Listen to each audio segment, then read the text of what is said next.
A abençoada festa do outono, o dia da expiação, chegou mais uma vez. Bom dia. Eu espero que vocês recebam muitas bênçãos através das festas. Hoje, na Santa Convocação do dia da expiação, vamos olhar para os nossos pecados.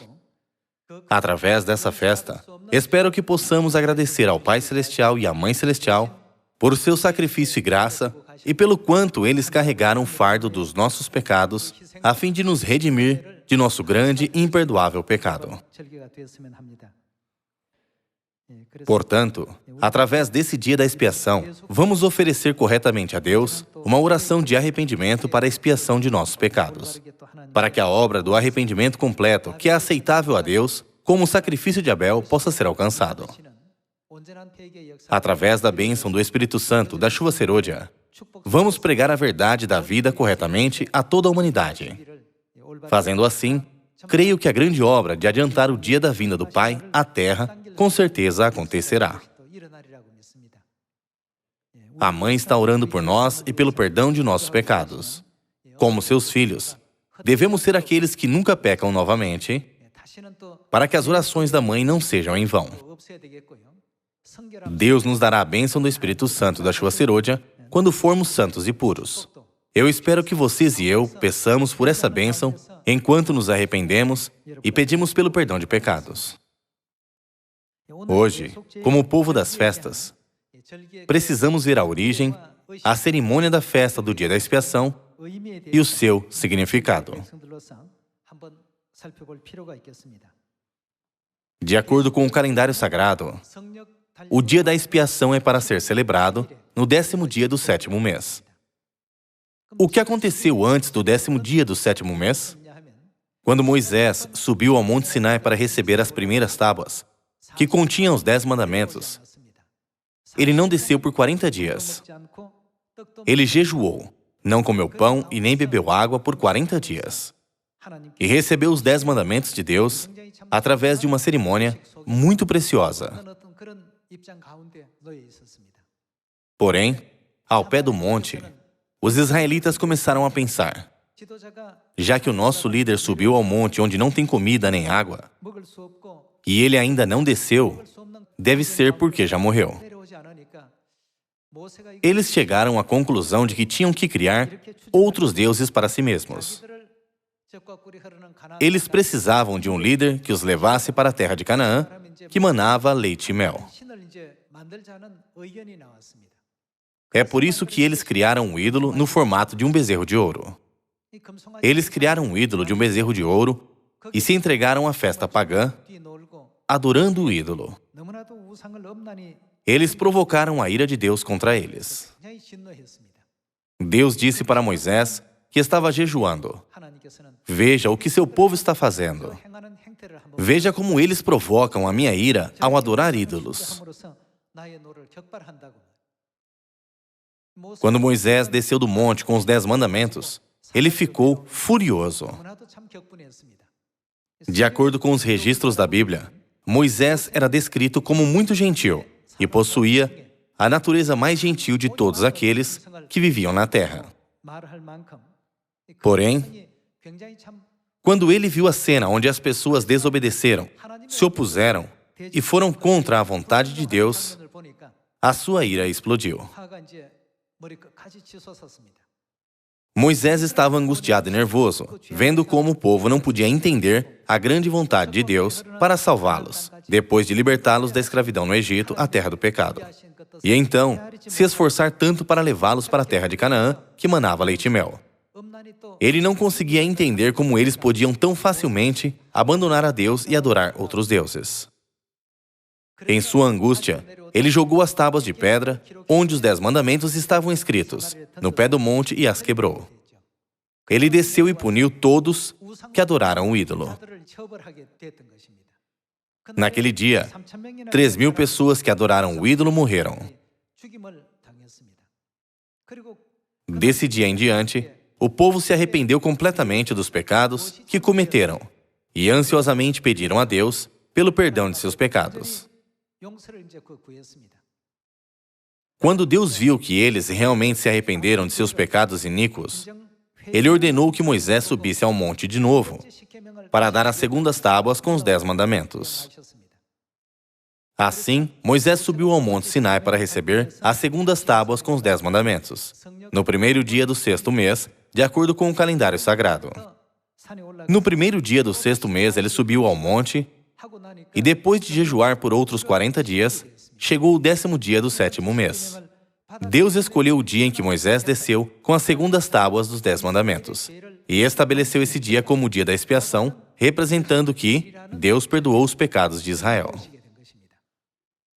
Assim, a cada ano, no 10º dia do 7º mês, segundo o calendário sagrado, o sumo sacerdote entrava no Santo dos Santos. Normalmente, quando os sacerdotes realizavam a cerimônia para expiar os pecados do povo, eles geralmente o realizavam no altar do lado de fora do templo.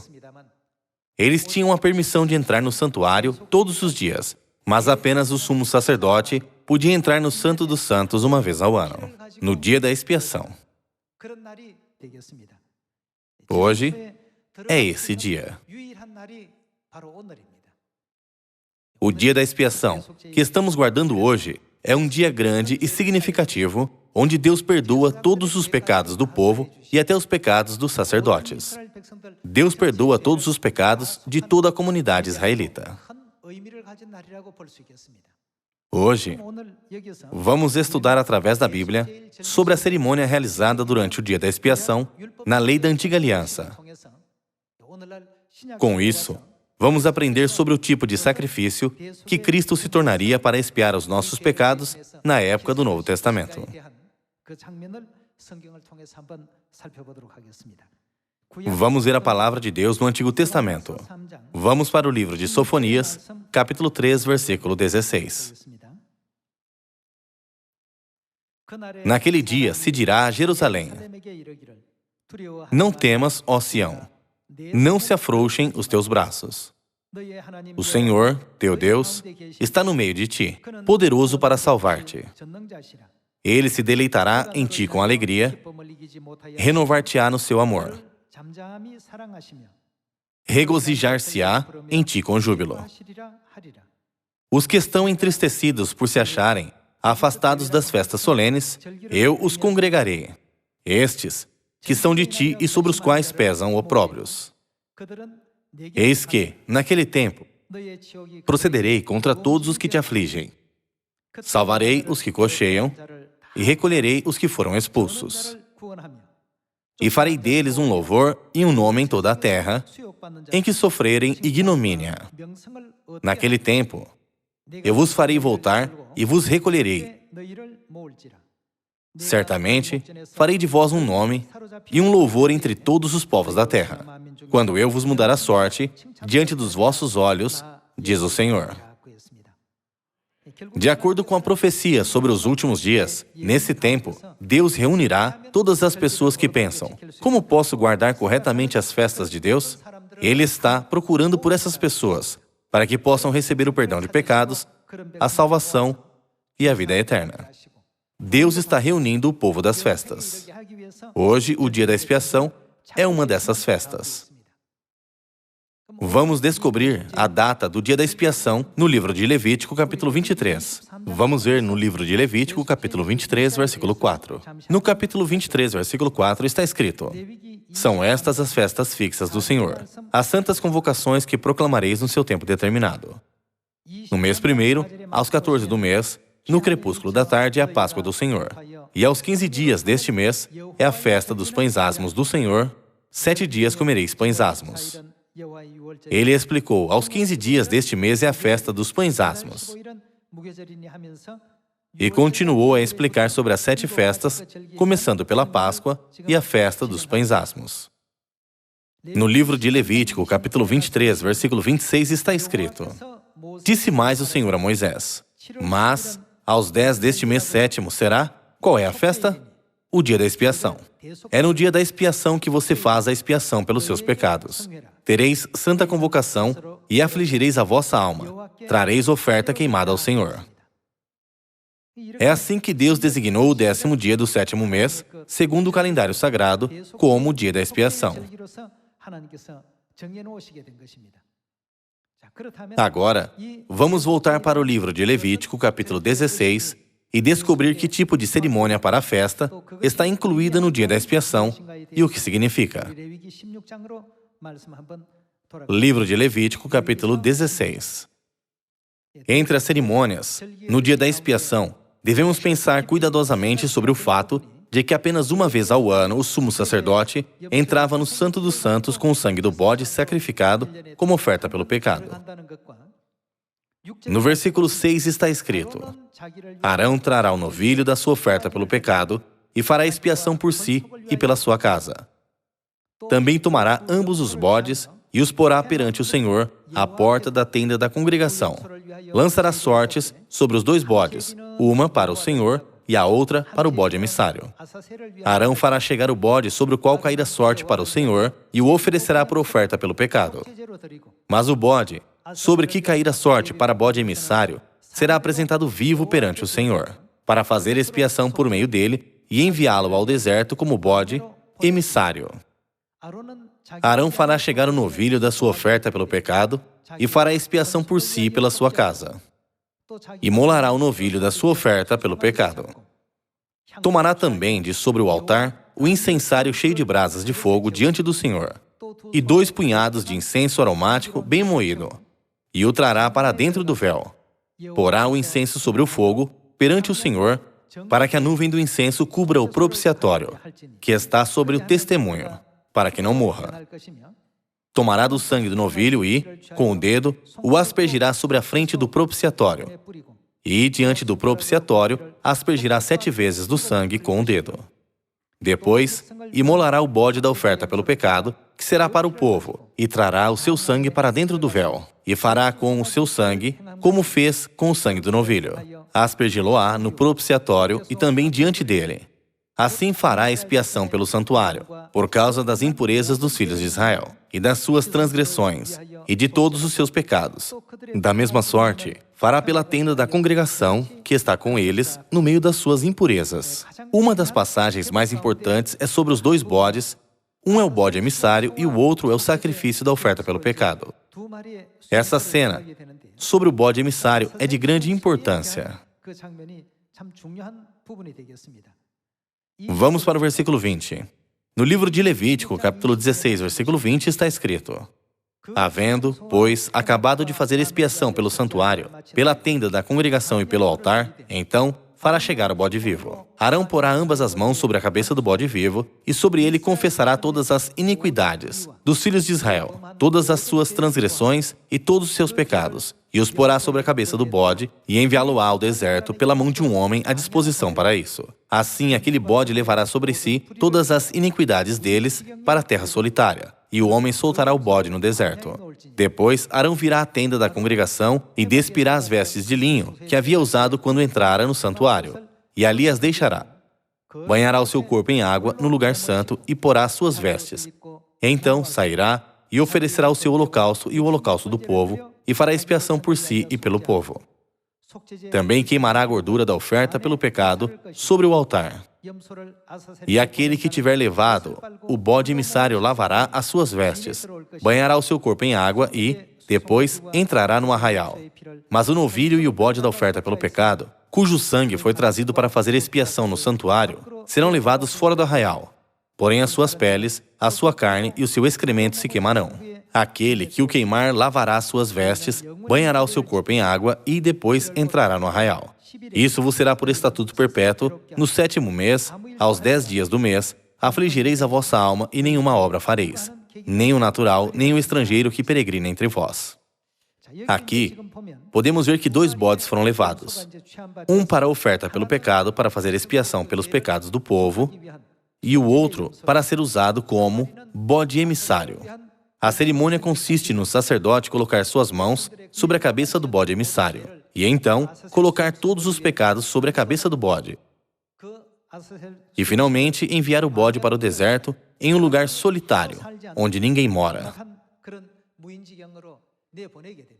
No fim, o bode vagava no deserto, onde não havia ninguém para cuidar dele e nada para comer, chegando com isso a morrer. Essa é a cerimônia completa para receber o perdão de pecados. Qual é o significado do que Deus está tentando nos ensinar sobre o futuro através dessa lei do Antigo Testamento? Para simplificar, todos os pecados que o povo cometeu durante um ano eram levados para o santuário.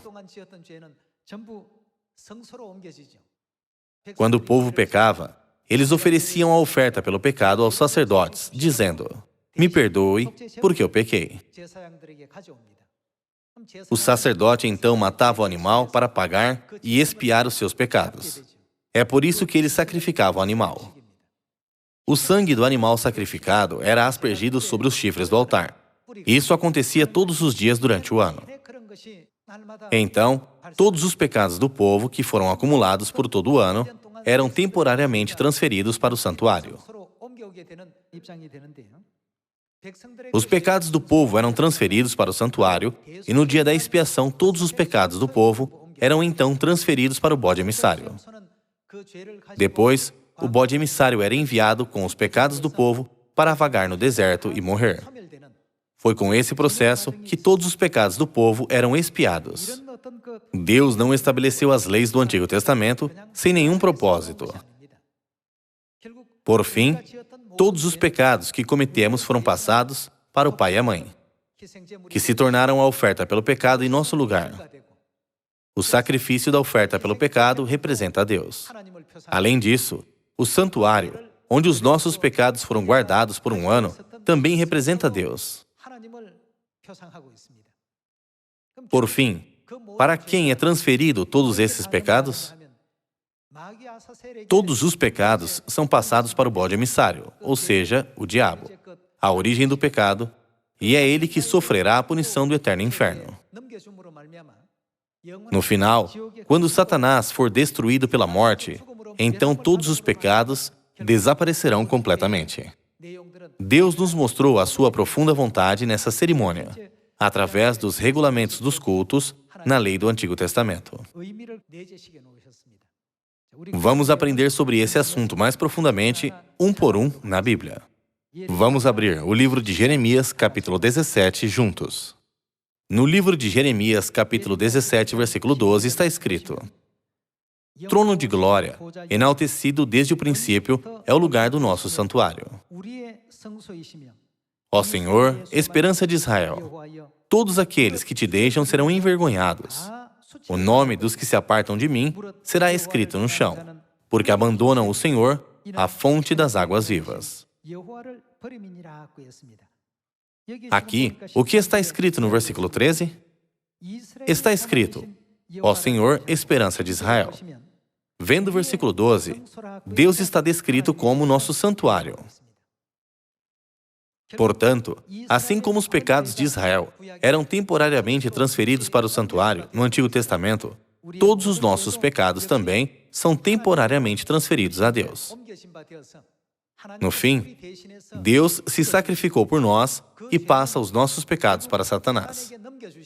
Podemos ver a manifestação desse processo através do sacrifício de Cristo na cruz no Novo Testamento.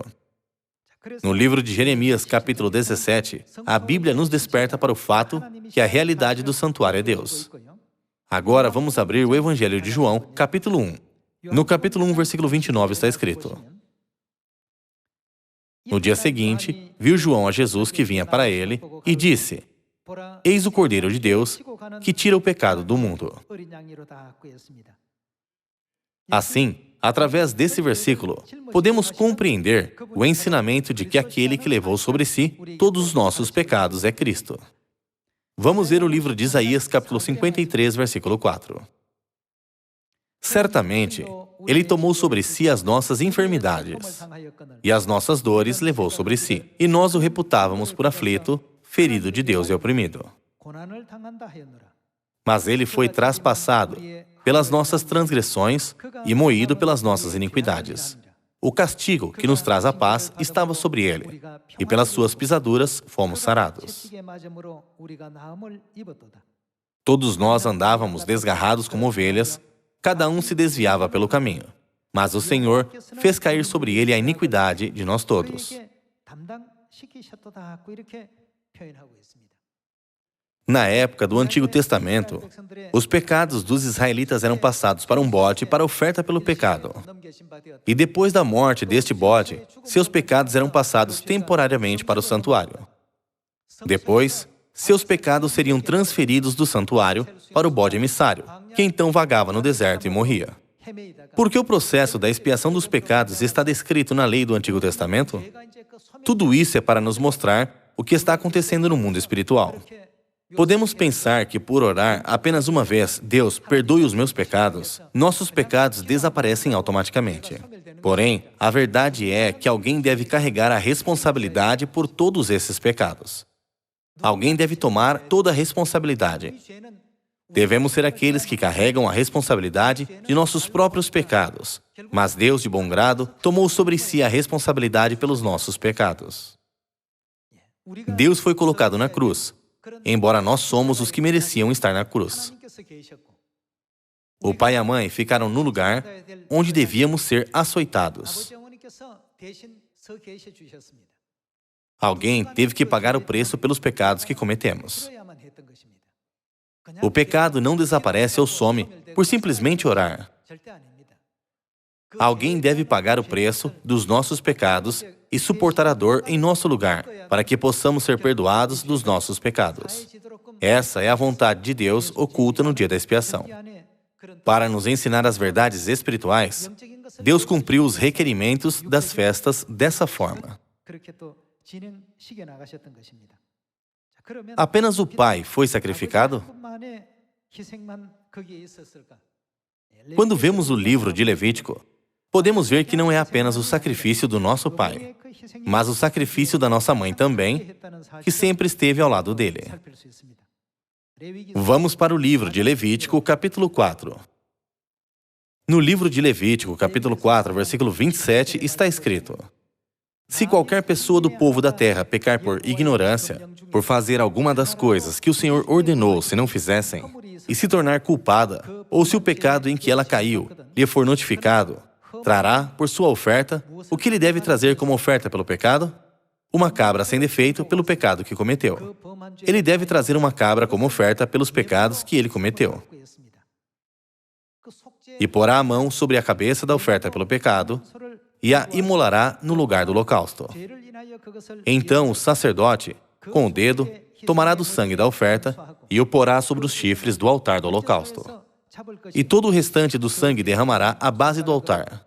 Tirará toda a gordura, como se tira a gordura do sacrifício pacífico. O sacerdote a queimará sobre o altar como aroma agradável ao Senhor. E o sacerdote fará expiação pela pessoa e lhe será perdoado. Geralmente, os pecados eram perdoados assim. É o mesmo com todos os nossos pecados.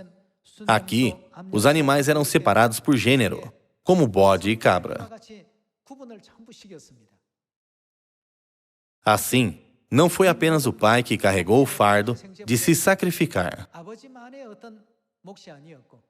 mas também a nossa mãe levou sobre si todo o pesado fardo dos pecados dos seus filhos como a oferta pelo pecado. Isso é o que devemos entender através da cerimônia que Deus colocou nessa festa do Antigo Testamento. Não é por causa do nosso Pai Celestial e do sacrifício da Mãe Celestial em nosso lugar que podemos receber a alegria do perdão de pecados através desse dia da expiação e ter a esperança de voltar ao nosso eterno lar no reino dos céus?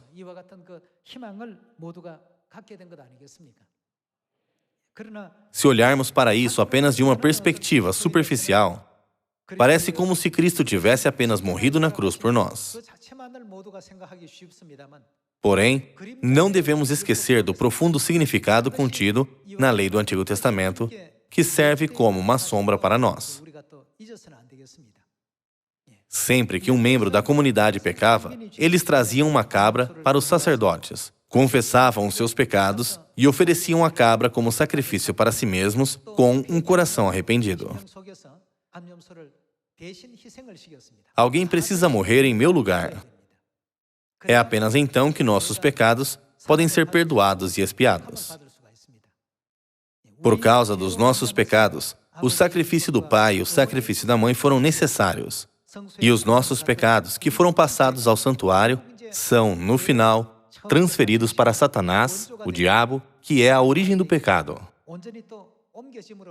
Podemos confirmar, através da Bíblia, que o diabo vaga pelo abismo e, no fim, é morto.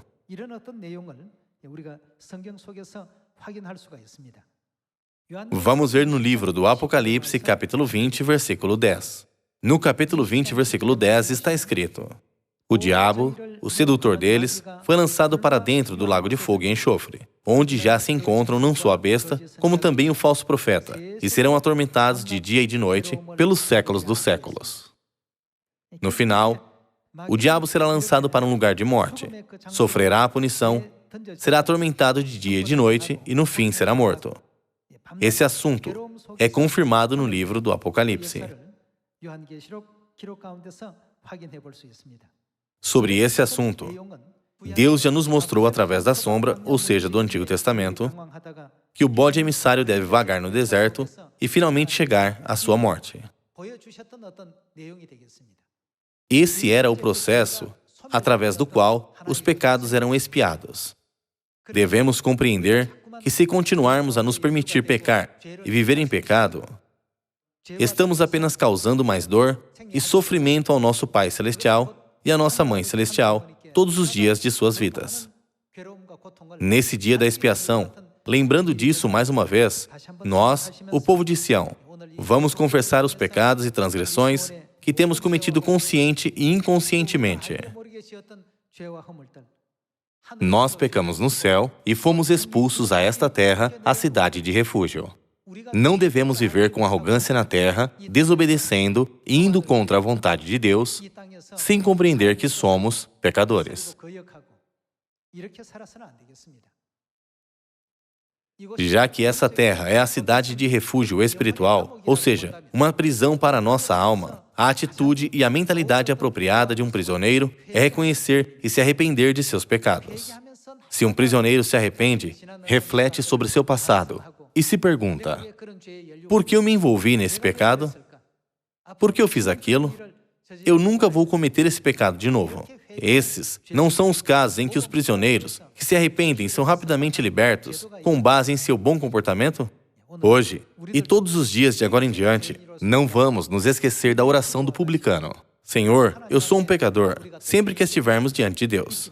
Neste dia da expiação, nunca devemos esquecer da graça do Pai Celestial e da Mãe Celestial que foram sacrificados na cruz pelos nossos pecados e foram sacrificados no altar como holocausto.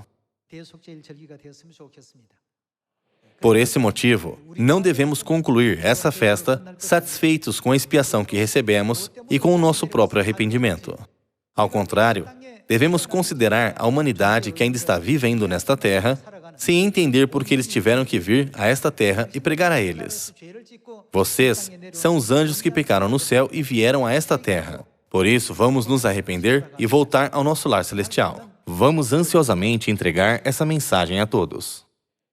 Deus disse que se estivermos na verdade da nova aliança e pecarmos de novo, não resta sacrifícios pelo pecado. Não há mais oportunidade para o perdão de pecados.